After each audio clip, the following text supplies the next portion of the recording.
I've been sleeping poorly since November. It's February now, and every night around 2:30 in the morning, I wake up and stare at the ceiling fan in my bedroom, watching the blades turn in the darkness, wondering if I'm a terrible father. The house is too quiet without Margaret. It's been 6 years since she died, but I still expect to hear her voice sometimes, telling me I'm overthinking things, that I need to trust my instincts. She always had better instincts than me. The phone on my nightstand buzzes. I don't need to look to know it's Vanessa. She's been calling every few days, sometimes angry, sometimes crying, sometimes silent on the other end, like she's waiting for me to break first. I haven't answered in 3 weeks. I forgive her, I really do, but I won't be manipulated. There's a difference between grace and being a doormat, and Margaret taught me that difference when she was battling cancer and refused to let people pity her. I swing my legs out of bed and pad down the hallway to the kitchen. The linoleum is cold under my bare feet. I make coffee the old-fashioned way, in the percolator Margaret bought at an estate sale 20 years ago. While it brews, I stand at the window and watch the streetlights glow orange over the empty cul-de-sac. Tulsa in winter is gray and flat, the sky pressing down like a lid on a pot. I've lived in this house since 1992, raised Vanessa here, buried my wife from the First Methodist Church 3 miles down Peoria Avenue. The coffee smells like normalcy, like routine. I pour a cup and sit at the kitchen table with my laptop. There are 43 unread emails in my work inbox. I manage logistics for a mid-sized freight company. Nothing glamorous, but it pays well, and I'm good at solving problems. Route optimization, vendor negotiations, keeping trucks moving efficiently across the Midwest. Numbers and spreadsheets don't lie to you. They don't pretend to be in college while they're burning through your retirement fund. I still can't believe it. 3 years. $48,000 a year times 3. $144,000 gone, and for what? So Vanessa could sleep until noon and work part-time shifts at some coffee place and lie to my face every single month when I called to check on her progress? I remember those calls. Every Sunday evening, like clockwork. "Hey, sweetheart, how are classes going?" And she'd tell me about professors who didn't exist, exams she never took, study groups that were pure fiction. She was so convincing. She'd complain about her workload, about difficult assignments, about the stress of balancing everything, and I'd encourage her, tell her I was proud of her, remind her that her mom would be proud too. God, Margaret would be heartbroken. When I surprised her that Thursday in October, I'd been so excited. I bought kolaches from the Czech bakery on I-35, her favorite kind with the cream cheese and blueberries. I had a birthday card in my jacket pocket with $500 cash inside. A little extra because I knew she'd been working so hard. I had reservations at Eddie V's, the fancy steakhouse near the river where we celebrated her high school graduation. I knocked on her apartment door at 2 in the afternoon and heard shuffling inside, then her voice confused and panicked. "Just a second." When she finally opened the door, she looked like she'd just woken up. Sweatpants, oversized University of Texas t-shirt that I'd bought her freshman year, her hair in a messy bun. The apartment was dim, all the curtains drawn even though it was a beautiful October afternoon. I could smell stale beer and something else. Weed, maybe. There was a guy on the couch, shirtless, covered in tattoos, playing video games with the volume cranked up. He didn't even look at me. "Dad," Vanessa said, and I watched the color drain from her face. "What are you doing here?" "Surprising you for your birthday. Can I come in?" She blocked the doorway for a moment, then stepped aside. The apartment I was paying $1,400 a month for looked like a disaster. Pizza boxes stacked on the counter, empty White Claw cans everywhere, clothes scattered across the furniture. The guy on the couch finally glanced over his shoulder. "That your dad?" he said. "Yeah, Travis, maybe you should go." Travis shrugged, didn't move, just went back to his game. I set the kolaches on the kitchen counter, moving aside what looked like a bong to make space. "Why aren't you in class? I thought you had European history on Thursday afternoons." Vanessa's eyes darted to Travis, then back to me. I switched my schedule around. Different classes this semester." "What classes?" "Just general stuff. Requirements." I felt something cold settle in my chest. "Vanessa, what's going on?" "Nothing, Dad. Everything's fine. I'm just surprised to see you, that's all." I looked around the apartment again. There were no textbooks, no notebooks, no backpack. The desk in the corner where she used to study had a bong on it and a laptop surrounded by takeout containers. Above the desk was a corkboard, and pinned to it were concert tickets, Polaroids of her and friends at parties, a flyer for something called Dirty Sixth Pub Crawl. "Where are your books?" I asked quietly. "At school, in my locker." "You're a senior, Vanessa. Seniors don't have lockers." Her face crumpled, just for a second, but I saw it, and that's when I knew. You don't raise a kid for 23 years without learning to read every micro-expression, every tell. "Tell me the truth," I said. "Right now." Travis finally had the sense to get up and leave, grabbing his shirt off the floor and mumbling something about giving us space.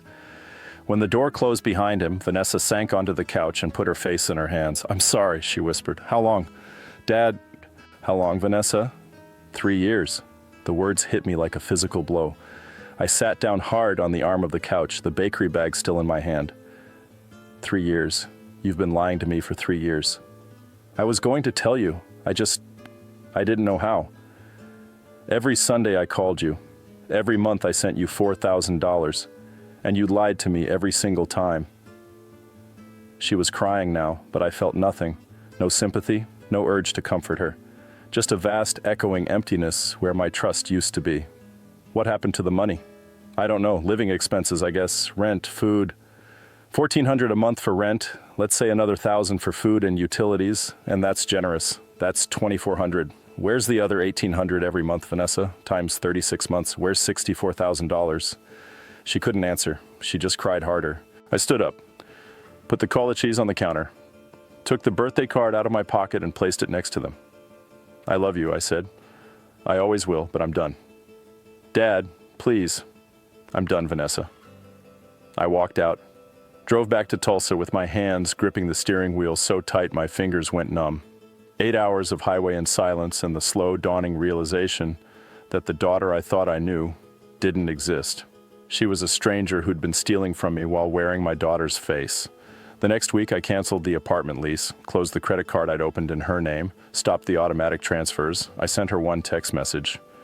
"You're on your own now. I forgive you, but I won't enable you." She called 17 times that day. I didn't answer. Now it's February, and I'm sitting at my kitchen table at 7 in the morning, drinking coffee and trying to convince myself I did the right thing.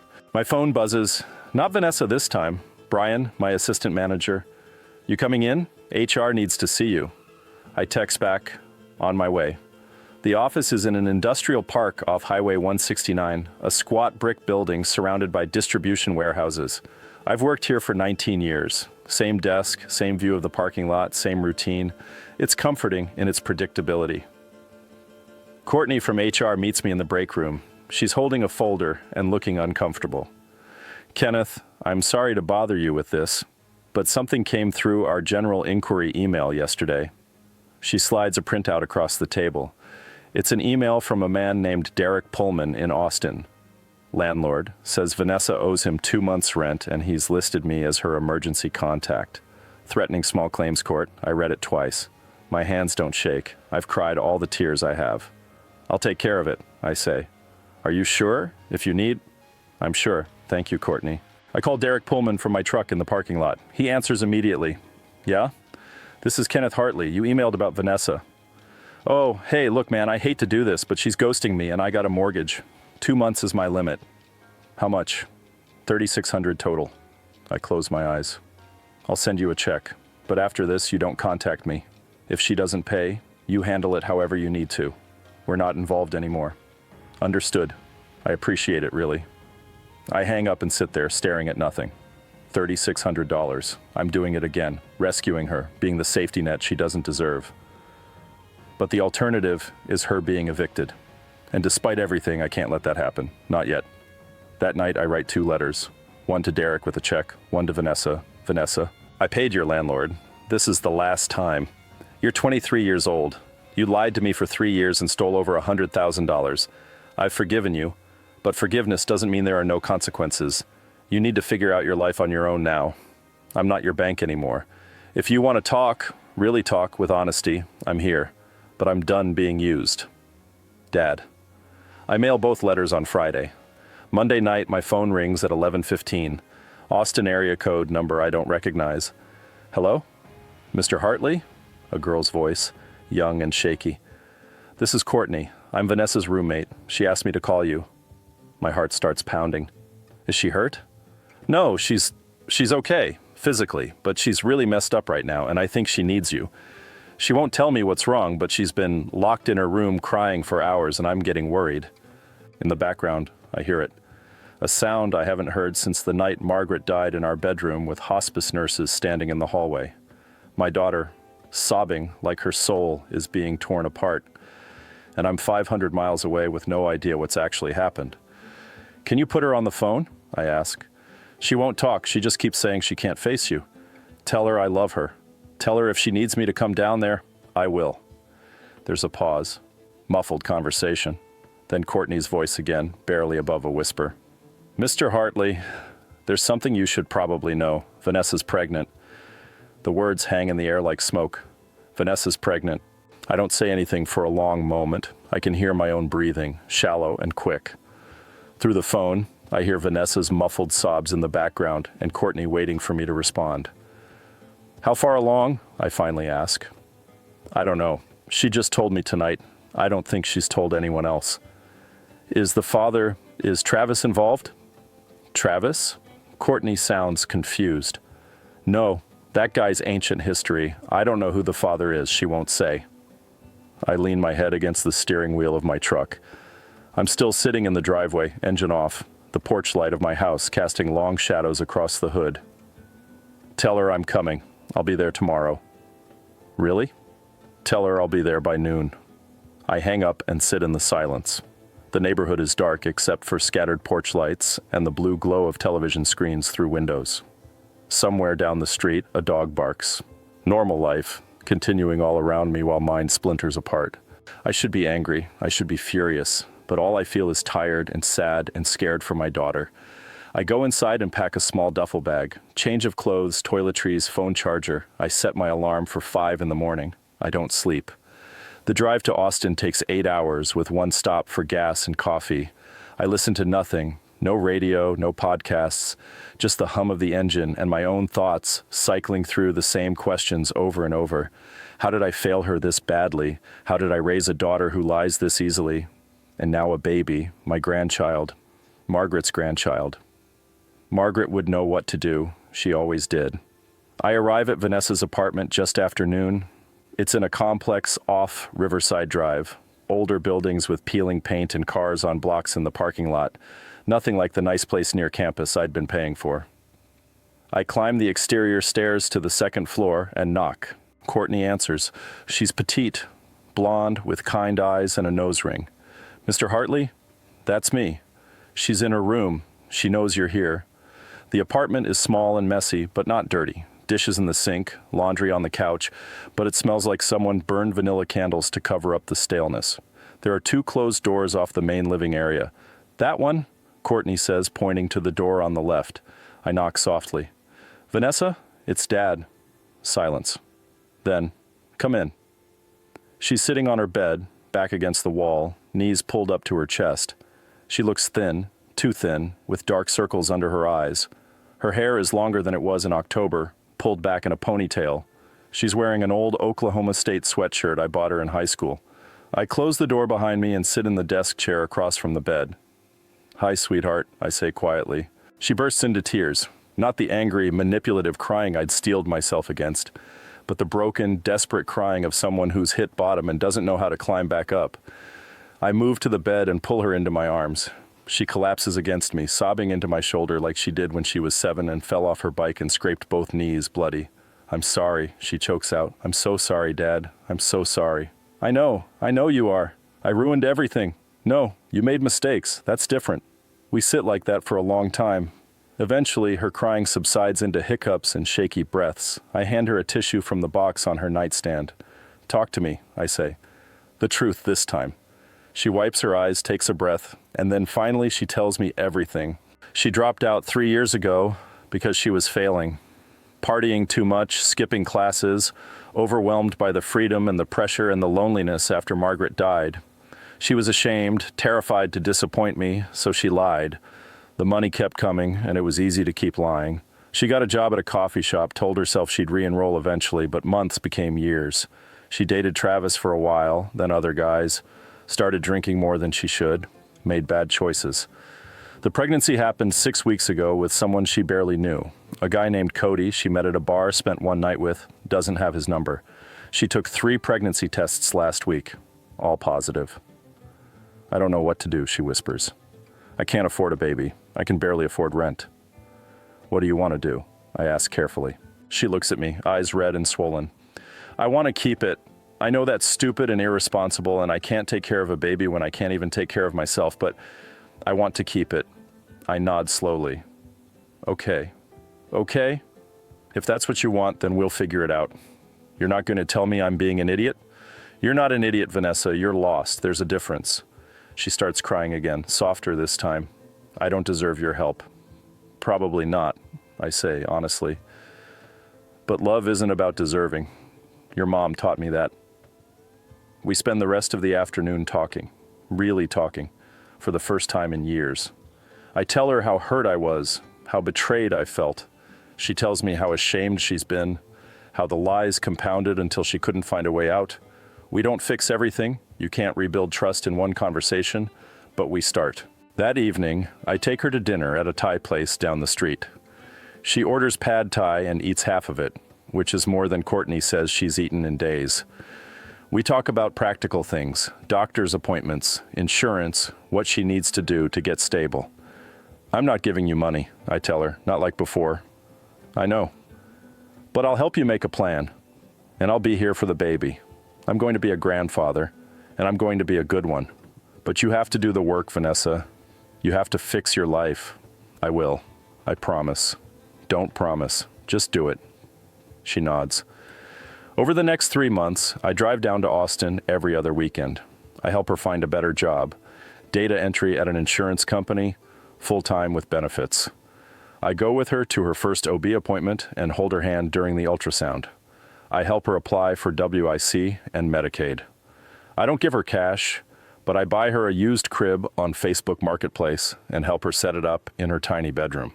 She stumbles sometimes, misses a doctor's appointment, gets written up at work for being late, but she doesn't quit. She keeps showing up, keeps trying, and slowly, painfully slowly, I watch her start to grow up.